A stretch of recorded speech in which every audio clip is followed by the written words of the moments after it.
What ancient forces lie chained beneath the Euphrates River? The Bible speaks of 4 powerful angels bound by God, waiting for an appointed time to be released upon the earth.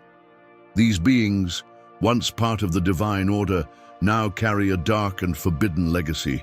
Who are they, and why were they imprisoned in one of the most significant rivers in biblical history? Throughout scripture and ancient texts, these fallen angels are portrayed not merely as distant myths, but as real entities whose awakening could change the course of humanity. Their story is woven into the fabric of rebellion, corruption, and divine judgment, a narrative that spans from heaven's highest realms to the deepest parts of the earth. In this video, we will uncover the identities of these 4 fallen angels, their terrifying influence on humanity, and the chilling prophecy of their release. Prepare to witness the shocking truth behind the prophecy that has remained hidden for centuries. Before the 4 angels were bound beneath the Euphrates, there was a greater rebellion that shook the heavens. It began with one being, Lucifer. Once the most radiant and powerful of all angels, Lucifer held a position of unmatched beauty and wisdom. He was created perfect, adorned with precious stones, and entrusted with great authority. Yet it was pride that corrupted him. Isaiah 14:12-15 and Ezekiel 28:12-17 reveal the depth of Lucifer's fall. He desired not just to serve, but to ascend above God himself, declaring, "I will ascend to the heavens. I will raise my throne above the stars of God." This audacious ambition led to his expulsion from heaven. No longer the bearer of light, Lucifer became Satan, the adversary. But Lucifer's rebellion did not end with his fall. His defiance inspired other angels to turn against their creator. Revelation 12:4 hints that a third of the heavenly host followed him, cast down to the earth. Among these rebels were powerful figures who would later become central to the corruption of humanity. This insurrection was not simply a power struggle, it was a declaration of war against divine order. Lucifer sought to dismantle what God had created, twisting beauty into deceit and turning order into chaos. His influence extended beyond the spiritual realm, seeping into the physical world where he would continue his campaign against humanity. The story of Lucifer's rebellion sets the foundation for understanding the fallen angels bound in the Euphrates. These beings were not isolated in their defiance. They were part of a larger conflict that began in the heavens. Their descent into darkness mirrors Lucifer's own fall, driven by the same pride and lust for power. Yet, unlike Lucifer, these 4 angels faced a unique punishment. They were not merely cast out, they were chained, restrained beneath the earth's surface, awaiting a moment decreed by God. This distinction raises a haunting question. What made their actions so severe that they required such a fate? The rebellion of Lucifer was the spark, but the fire of defiance would soon engulf the earth.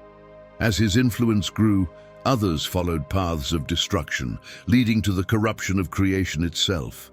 This was only the beginning of a much darker story. The rebellion that began with Lucifer did not end in the heavens. It descended upon the earth, taking a more insidious form. Among the angels who followed the path of defiance was Samyaza, a powerful leader of a group known as the Watchers. These were not ordinary angels. They were assigned by God to observe and guide humanity. But instead of fulfilling their divine purpose, they betrayed their mission. The Book of Enoch, an ancient text that expands on biblical accounts, reveals that Samyaza led 200 angels in an act of ultimate defiance. These watchers made a binding pact on Mount Hermon, swearing to abandon their heavenly duties and descend to the earth. Their goal was both forbidden and dangerous, to take human women as wives and produce offspring. These unions gave birth to the Nephilim, giant hybrid beings who brought violence, destruction, and chaos to the world. Genesis 6:1-4 briefly mentions this shocking event. The sons of God saw that the daughters of humans were beautiful, and they married any of them they chose. But the consequences of this act were far greater than mere disobedience. The Nephilim were not just physical giants. They were embodiments of corruption, blending divine power with human frailty. Their existence defiled the natural order, spreading violence and sin across the earth. Samyaza's leadership in this rebellion marked a critical moment in the spiritual downfall of creation. Unlike Lucifer's open challenge to God, Samyaza's sin was more deceptive, an infiltration of humanity through forbidden relationships.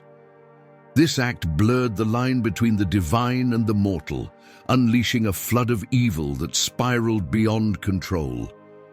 God's response was swift and severe.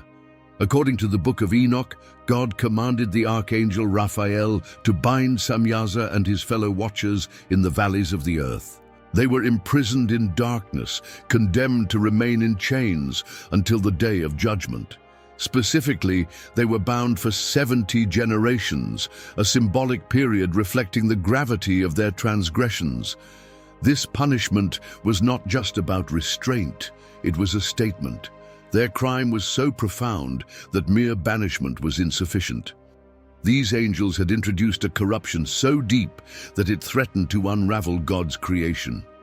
Binding them beneath the earth served both as a punishment and a protective measure to halt their destructive influence. Yet, their story does not end with imprisonment. Revelation 9:14-15 speaks of 4 angels bound at the great river Euphrates, waiting for a precise hour, day, month, and year to be released.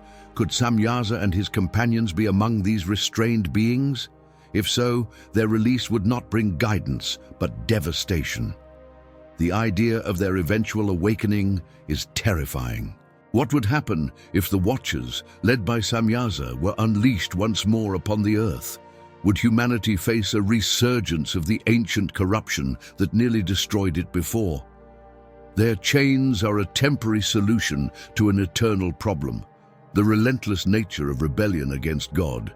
This forbidden union between divine beings and humanity stands as a dark chapter in spiritual history, revealing the extent to which angels could fall and corrupt. Yet even in their downfall, a more dangerous figure emerges, one whose influence over humanity would be more direct and devastating. Among the fallen Watchers, one figure stands out for his direct and devastating impact on humanity: Azazel. Unlike Samyaza, whose rebellion involved forbidden unions, Azazel's influence penetrated the very fabric of human civilization.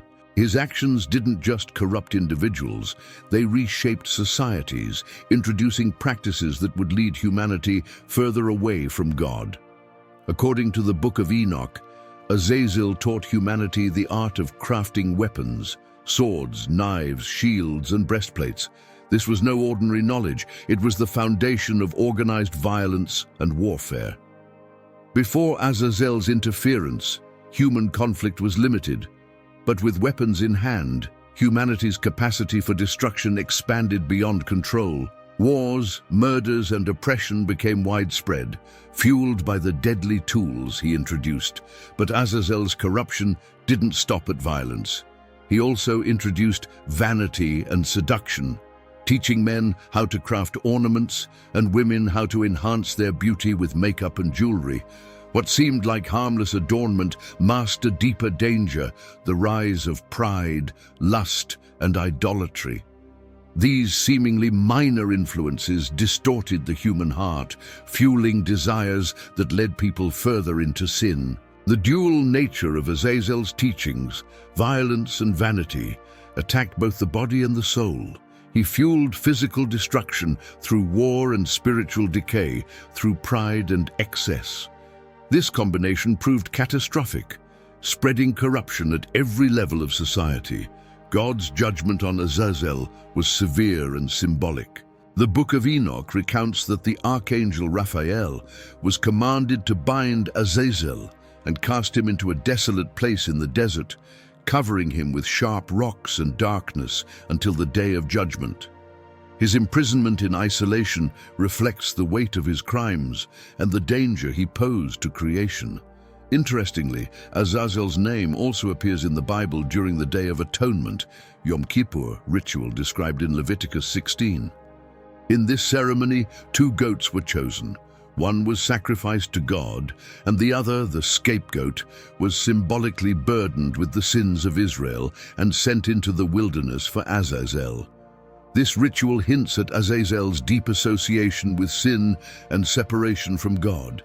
His identity became intertwined with the concept of bearing guilt and being cast out, symbolizing ultimate impurity. Azazel's role as the corrupter of humanity raises haunting questions. If he were to be released, how would his influence manifest today? Would the world see an unprecedented rise in violence, division, and moral decay? In a time when society is already fractured, the thought of Azazel's return is both chilling and thought-provoking. His punishment, like that of the other fallen angels, was meant to contain his influence. But Revelation speaks of 4 angels bound at the Euphrates, destined to be released. Could Azazel be among them, waiting for the moment when his chains will be broken and his corruption unleashed once again? Azazel's legacy is not one of distant mythology, but a warning.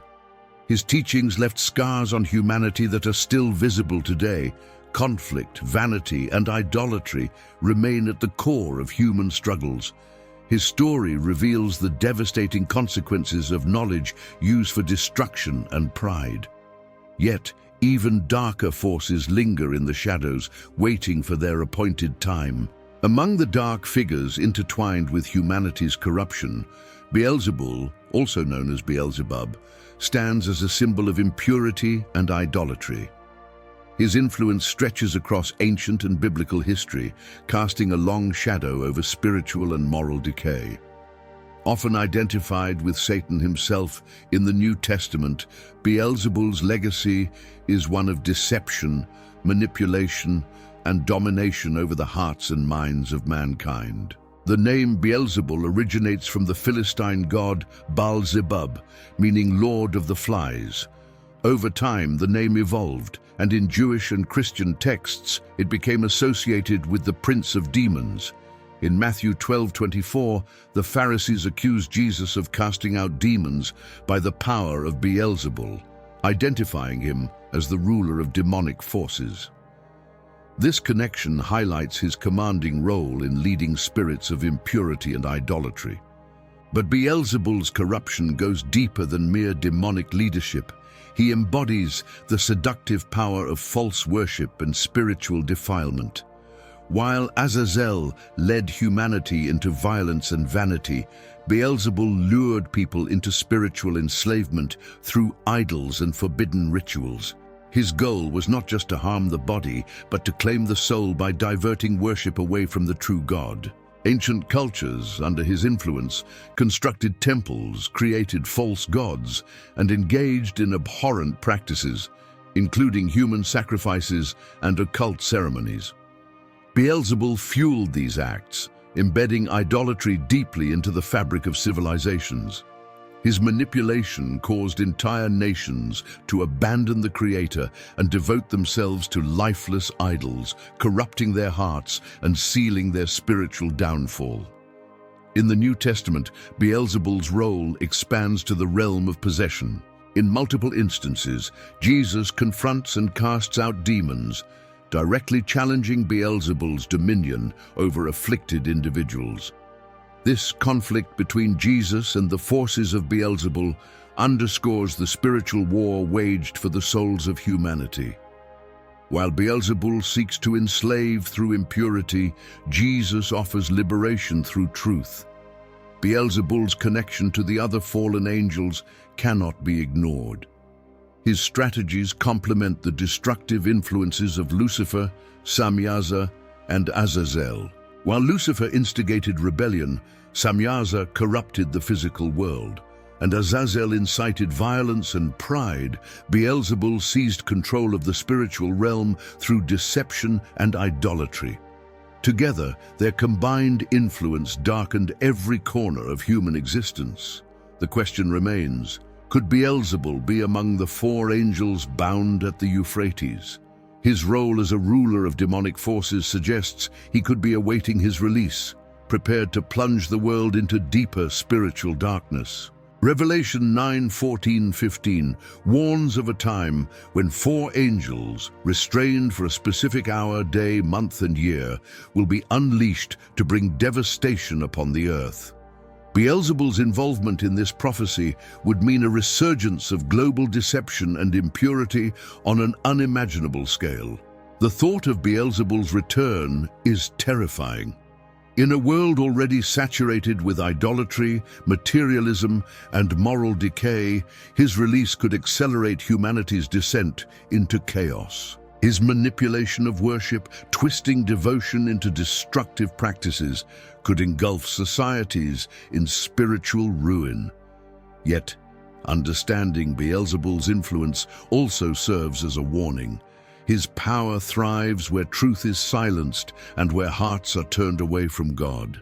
Recognizing the patterns of deception and false worship in the world today forces us to question how close humanity might be to witnessing these ancient forces rise again. Beelzebul's legacy is not just ancient history, it's a present and growing shadow.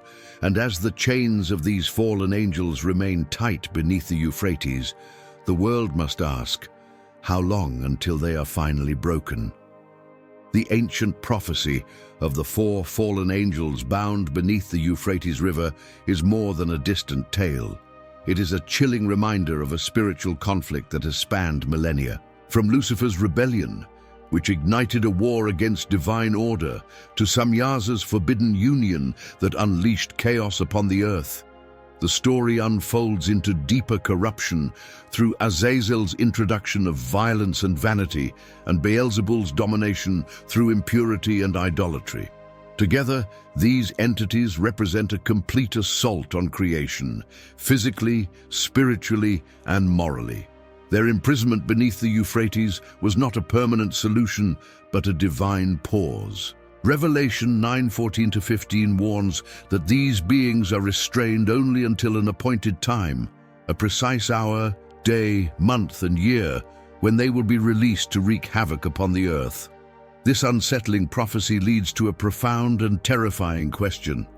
Could their awakening be near, in a world already marred by violence, pride, spiritual deception, and moral decay?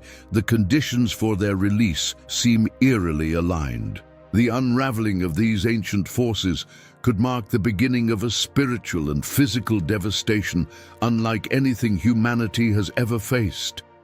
Yet, even in this looming threat, we are reminded that their power is not greater than God's sovereignty. Their time is limited and their ultimate defeat is certain. Now the question remains for you. Are we witnessing the signs of their awakening? Could the chains of these ancient beings be loosening even now? Share your thoughts in the comments and let us know what you think about this forbidden prophecy. And if you want to deepen your spiritual strength in times of darkness, don't forget to check out our book, 30 Habits to Draw Closer to God, a guide to strengthening your faith and standing firm against spiritual battles. The link is in the pinned comment. If this video intrigued you, make sure to like, subscribe, and share it with others who are searching for the hidden truths in Scripture. Stay alert, stay strong, and remember, the greatest battle is yet to come.